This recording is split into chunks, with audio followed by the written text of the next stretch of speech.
Hello மக்களே, இன்னைக்கு fish fry தான் பண்ண போகிறேன்.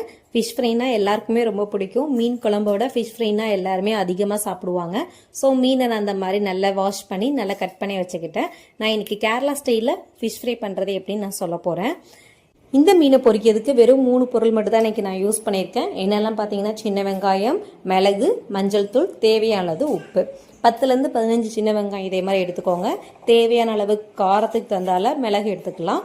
இது கூட மஞ்சள் தூள், உப்பு ரெண்டும் சேர்த்து நல்லா ஃபைன் பேஸ்ட்டாக அரைச்சிக்கலாம். மோஸ்ட்லி கேரளாலலாம் அந்த பச்சை மிளகாய் எடுத்து இது மட்டும் போட்டு தான் பண்ணுவாங்க. வேறு கார்ன்ஃப்ளவர் மாவு எதுவுமே யூஸ் பண்ணவே மாட்டாங்க. டேஸ்ட்டும் சூப்பராக இருக்கும். அந்த மிளகு காரத்தோடு அந்த மீனை சாப்பிடும்போது இது எல்லாத்தையும் நான் ஃபைன் பேஸ்ட்டாக நல்லா அரைச்சிக்கிறேன். அளவுக்கு பேஸ்ட்டாக அரைச்சிக்கலாம்.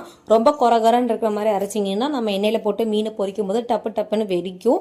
அது இல்லாமல் கொஞ்சம் நல்லா பேஸ்ட்டாக அரைச்சிக்கோங்க.